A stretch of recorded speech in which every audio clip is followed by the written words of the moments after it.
Assalamualaikum warahmatullahi wabarakatuh. Perkenalkan, nama saya Dwi Septian Hadi Nugraha.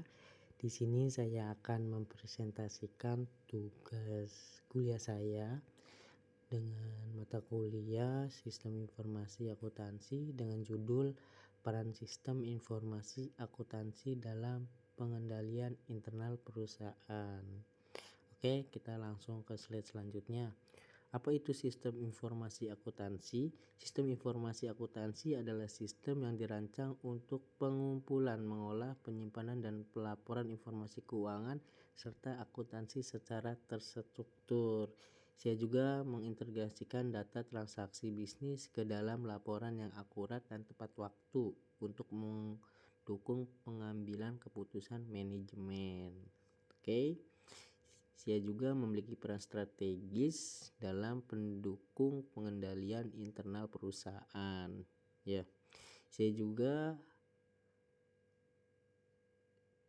dapat memastikan kendala laporan keuangan, meningkatkan efisiensi operasional, serta meminimalisir risiko kesalahan dan kecurangan dalam pengolahan keuangan perusahaan. Jadi ini adalah penjelasan dari SIA ya. Oke, lanjut. Peran teknologi informasi dalam SIA itu dibagi menjadi 4 ya. Yang pertama, otomatisasi proses akuntansi, laporan real time, penyimpanan pengolahan data, dan juga peningkatan akurasi data. Ada 4 ya peran teknologinya.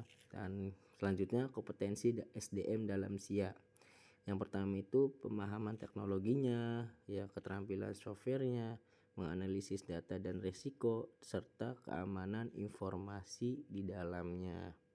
Oke, ini adalah kompetensi SDM dalam SIA. Selanjutnya, peran pengendalian internal dalam sistem informasi akuntansi. Pengendalian internal merupakan mekanisme utama untuk menjamin adalah laporan keuangan, kepatuhan terhadap regulasi, serta efisiensi operasional perusahaan. Sistem informasi akuntansi berperan aktif dalam memperkuat pengendalian internal melalui pengawasan transaksi secara real time dan pencatatan audit trail yang terstruktur ya. Ini adalah satu contoh ya, penerapannya itu seperti ini teman-teman ya. Dari pengguna akses terbatas ya, akses memastikan hanya pihak yang berwenang saja yang dapat mengakses data keuangan yang sensitif ini ya. Validasi data otomatis dalam SIA mencegah antrian yang tidak sah atau keliru ya, sehingga integrasi laporan keuangan tetap terjaga dan resiko pun dapat diminimalisir secara signifikan. Oke, selanjutnya efektivitas ya dalam pengolahan keuangan itu dibagi menjadi 2 ya, sebelum dan sesudah. Nah, sebelumnya itu kita bisa lihat sendiri dengan cara manual ya. Dengan cara manual itu resikonya itu lebih tinggi ya. Terus juga memakan waktu juga ya. Pengawasan transaksinya itu sulit. Nah, setelah masuk sesudah SIA ya, itu efisiensi waktu, real time, dan resikonya itu lebih minim dan tidak ada ya, cuma sedikit lah. Nah, ini adalah studi kasus ya, yang dimana implementasi SIA pada salah satu perusahaan ya. Saya ambil itu perusahaan X. Nah, kita bisa baca di sini. Di sini juga saya kasih solusi untuk perusahaan tersebut agar perusahaan ini itu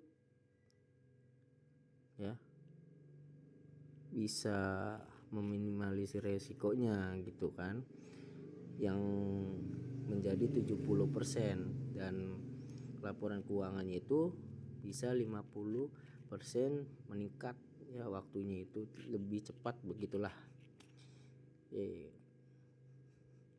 Kita sama dibaca ya, dibaca aja.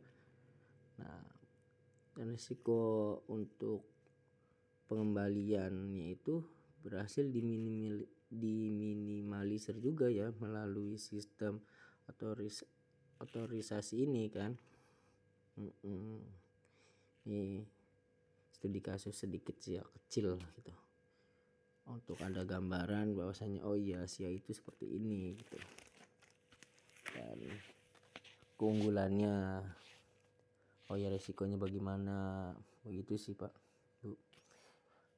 Nah ini kesimpulan dan rekomendasi SIA dan pengendalian internal. Rekomendasi pelatihan SDM, jadi kita itu harus banyak-banyak pelatihannya juga aja. Integrasi teknologi dan SDM. Evaluasi pembaruan sistem, jadi setiap tahun atau setiap bulan itu yang namanya sistem itu harus diperbaharuin ya, agar lebih meningkatkan efisiensi penggunaan. Nah segitu saja dari saya, kurang lebihnya mohon maaf.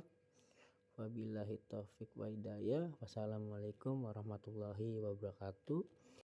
Pesan dan saran dari teman-teman saya tunggu. Terima kasih. See you. Selamat menonton.